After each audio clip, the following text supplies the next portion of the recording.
छोटे से बच्चे के साथ आप जुल्म और ज्यादती करने लगे थे, आपको शर्म आनी चाहिए। उस कमरे का मंजर क्या था? कमरे का मंजर ये था कि मौलाना बैठे हुए थे बच्चों को दुबारा। ये किस तरह का दौरा मियार है? जब तुम्हारा कुछ भी नहीं है तो तुम एक मौलवी को बदनाम करना है, क्यों बदनाम करना चाहते हो? जब कोई लिबरल पकड़ा जाएगा तो उसके बारे में एविडेंस लेके आओ, जब कोई मौलवी पकड़ा जाएगा उसको बिला सबूत फांसी पे चढ़ा दो। कादिर पटेल साहब भी बड़ी तनकीद कर रहे हैं। मुझे क्या फर्क पड़ता है, कादिर पटेल सब सोबर तनकीद करी जाए।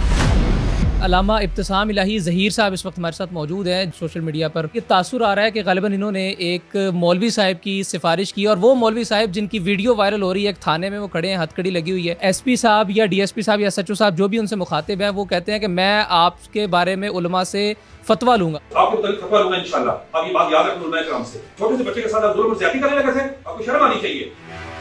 सबसे पहले तो बहुत ज़्यादा कंडेम किया जाना चाहिए उस वीडियो को जो हम सब ने देखी। थाने के अंदर अलामा साहब खड़े हैं और उनको डांट पिलाई जा रही है, लेकिन ये वाकया है क्या बुनियादी तौर पे? इस केस के अंदर मौलाना कई दिन से पुलिस का महबूस थे और मौलाना के ऊपर ये इल्जाम था कि उन्होंने एक बच्चे का बदफेली की है मस्जिद के करीब या नमाज पढ़ाने के बाद। तो ये एक ऐसा इल्जाम था जो किसी भी तौर के ऊपर किसी भी हसास बंदे के लिए काबिल कबूल नहीं हो सकता। इस केस में मुझे बहुत से लोगों ने जो है ना मेरे साथ रब्ता किया कि आप सब आप जो है ना इसकी जरूर तहकीक करें, मौलाना मजलूम नजर आ रहे हैं, उनका साथ दें। बच्चे के वालिद से रब्ता किया तो बच्चे के वालिद ने कहा कि आप सब ये हकाइक जो है ना मैं आपको जो है ना टेलीफोन पे डिस्कस नहीं कर सकता, आप जो है यहाँ पे तानले वाले तशरीफ लाएं तो वहाँ पे आपके साथ बातचीत होगी। जब उन्होंने इस बात के ऊपर इंसिस्ट किया तो मैं फिर तानले वाला में गया इस सारे के सारे केस को देखने के लिए।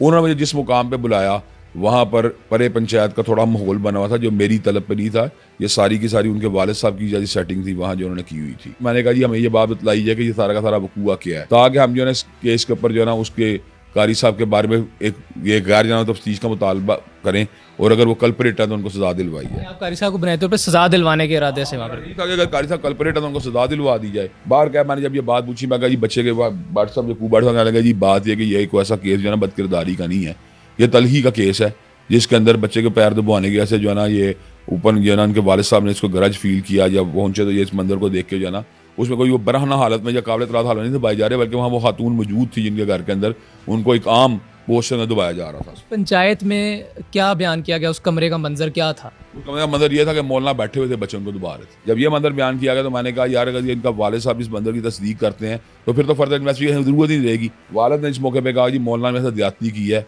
मुझे जो है ना उन्होंने यानी कि बुरा भला भी किया और मेरे साथ जो लड़े भी हैं उलझे भी हैं। और ये बात जो थी ना ये मेरा ख्याल है कि उनकी बाद में पता चला कि वो थप्पड़ और गले पकड़ने तक भी पहुंच गई थी। उसके कारी साहब और उस बच्चे के वालिद के दरमियान बच्चे के वालिद के दरमियान इस बात के बारे में हमने बच्चे का पैर क्यों दबाया। लेकिन इसकी ये सजा नहीं बनती ना, इसका ये बात बनती है कि ये उसे ये बात कही जाए कि ये बंदा बदकारी का इर्तिकाब कर रहा था। आप मुझे एक बात है, एक बंदा जो बदकारी का मुजरिम नहीं उसके बाप ने डिक्लेयर किया, मैं पब्लिक में मौजूद था, मैं उस हलवत में उसको डिक्टेट करवा रहा कि यार तुम ये बात करो कि ये बंदा मुजरिम नहीं। मैं उससे पूछा, मैं कहा आप ये बताएं यार अगर मुजरिम तो हम उसके खिलाफ आवाज उठाते हैं कि उसको जो है ना इन्वेस्टिगेट करके उसको जो है सजा दी जाए। मैंने फिर भी डायरेक्ट तो नहीं था कह सकता कि डायरेक्ट सजा दिया, हम कहते हैं इन्वेस्टिगेट करके दें उसको सजा जो उसका हक बनता है। लेकिन जब वो बाप ही उस मुकदमे के अंदर जो है विड्रॉ करके मुझे बताया फिर मुझे क्या करना चाहिए था। आप ये न्यूट्रल था सीधा मुझे रिकमेंड करें मुझे क्या करना चाहिए था। जाहिर बात है मैंने जो किया मैं वही कर सकता कि यार एक बंदा उसका वालिद ही डिनाई कर रहा है इस बात से और आपका कोई एविडेंस भी मौजूद है डीएनए वगैरह का, तो छोड़ें उसको, इतनी बात है। इब्तदाई तौर पर जो ये इल्ज़ाम झूठा लगाया गया क्योंकि वो हर्ट हुए थे अपने बच्चे के पाँव दबाने से, तो मैंने इसको इस लेवल के ऊपर नहीं लेके गया कि यार तुझे ये झूठा इल्जाम क्यों लाया। एतराफ़ किया उसके वालिद ने, बच्चे के वालिद ने कि मेरे पहले की बात नहीं की, बच्चे के वालिद ने उन्होंने बदकिरदारी नहीं की, ना बदकिरदारी की अटेम्प्ट की है। झूठा से इल्जाम की चक्कर में तो हम पढ़े ही नहीं। हमने कहा यार फिर अगर बदकिरदारी नहीं की आप जिस तरह एक माहौल होता है मजबूरी तो फिर आप छोड़ें इस बात को जो उन्होंने आपका जो अभी तो बातें भी किया उनको माफ़ कर दें। उन्होंने कहा मैंने अल्लाह की रज़ा के लिए माफ़ किया। उसका मैं वहाँ से चला आया हूँ, मैं तो वहाँ 15-20 मिनट ठहरा हूँ। उसके बाद कारी साहब रिहा हुए और मैं वहाँ मौजूद नहीं था, मजिस्ट्रेट के सामने बयान हल्फी देने के ऊपर रिहा हुए इस बच्चे के बाप के, जिसमें उसने ये बात कही कि मैं ये बात समझता हूँ कि ये गलत फहमी की बुनियाद के ऊपर ये केस हुआ था और मैं उससे विड्रॉ करता हूँ। अब इसके अंदर ये बताएं बात कि ऐसी कौन सी बात है जिसके अंदर हमने एक बदकार बंदे की मायती हो। अभी भी कारी साहब जिंदा है, अभी बच्चा जिंदा है, अभी बच्चे का बाप मौजूद है। फिर ये बात कारी साहब ने अब कारी साहब बयान भी एक मंदिर आम के ऊपर आ चुका है। हाथ जोड़ के अपील करता हूं पंजाब साहब से इस चीज का नोटिस लिया जाए, उस बच्चे का मेडिकल करवाएं, मेरा भी मेडिकल करवाएं। आपने वहाँ की मुतल्लिका पुलिस इंतजामिया जो कि मुलजिम को मुजरिम डिक्लेयर कर रही है, उसको डांट पिला रही है, उसको कह रही है कि आपके बारे में उलमा से मैं फतवा लूंगा, उनके हवाले से क्या फिर मुहिम जुई की जा रही है? हमने तो चलाई, हमने फिर भी एक समझे शरीफाना रवैया तैयार किया है। हमने कोई इसको इतना बोन और कंटेंशन बनाने की कोशिश नहीं की। लेकिन सच्ची बात यह है कि जो कारी साहब के ऊपर इल्जाम लगाया गया उसके अब फर्दर जो हालात बने हुए मुल्क के अंदर उसे पूरा प्रूव करना चाहिए। जो लोग इसका मुलव्वस है, आपका बाप मुलव्वस है, चाहे वो पुलिस वाले मुलव्वस, उनको भी टांग देना चाहिए। कादिर पटेल साहब भी बड़ी तनकीद कर रहे हैं। कादिर पटेल की तनकीद से मुझे क्या फर्क पड़ता है? कादिर पटेल सब सोबर तनकीद करी जाए। तनकीद का तब फर्क पड़ेगा जब मैंने किसी बदकार बंदे की हिमायत की हो या बदकारी के साबितशुदा मुजरम की हिमायत, फिर मुझे फर्क पड़ता है, क्योंकि ये मेरे मनसब के खिलाफ बात है और ये मेरे यानी कि डेकोरम के खिलाफ बात है, मेरी क्रेडिबिलिटी के खिलाफ बात है।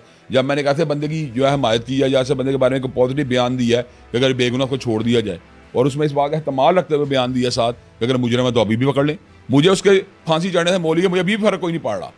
फर्क मुझे तब पड़ेगा जब कोई मैं उसका कोई ऐसा मेरे साथ कोई रिलेशन हो जाए, मैं उसका कोई ऐसा स्टेक होल्डर हूँ मैं इसके हवाले से कि जिसमें मुझे समझा कि यार इसको बचना चाहिए, मुझे क्या फर्क पड़ता, अभी चल जाए फांसी। लेकिन बाद अगर किसी को फांसी चढ़ाना तो कोई एविडेंस तो लेके आओ। जब तुम्हारा कुछ भी नहीं है तो तुम एक मौलवी को बदनाम करना है, तो क्यों बदनाम करना चाहते हो? इस तरह के केसेस जो कि हकीकत पर मबनी है, कुछ माशरे के अंदर एग्जिस्ट करते हैं, उनकी बुनियाद पर या फिर कुछ ऐसी गलत अफवाहों की बुनियाद पर लिबरल तबका एक बाकायदा प्ली लेता है, उसके हवाले से कोई आपका लाहे अमल है या आप कुछ समझते हैं? हम तो ये बात समझते हैं कि यहाँ पर अगर मौलाना मुजरम को टंगाए, लेकिन जब मौलाना अगर मुजरम नहीं है तो जो जिनको डिफेम किया गया उसका कौन जिम्मेदार है? क्या सोसाइटी की जिम्मेदारी बढ़ेगी? इसका मतलब ये तो एक करेक्टर साथ अजीब व गरीब किस्म है कि जब कोई लिबरल पकड़ा जाएगा तो उसके बारे में एविडेंस लेके आओ, जब कोई मौलवी पकड़ा जाएगा उसको बला सबूत फांसी पर चढ़ा दो। ये किस तरह का दौरा म्यार है? ये तो बड़ी ज्यादती वाला एक आप तर्ज अमल मुआशरे को एक मिस गाइड कर रहे हैं मुआशरे को, और मुआशरे के अंदर एक जो ना इल्जाम तराशी और बहुतान तराशी का दौरा खोल रहे हैं। अमन कमेटी के मेंबरान मौजूद है, कौन सी हमने मुतवादी पैरेलल वहाँ पंचायत कायम कर दी है? डेमोक्रेटिक हमारा राइट था, हमने आवाज उठाई, ये हमारा इस राइट है, हम उसको एक्सरसाइज कर सकते हैं, और हम जो है हर केस में पहले भी करते रहे, आइंदा भी करेंगे, इसमें कौन सी ऐसी बात है?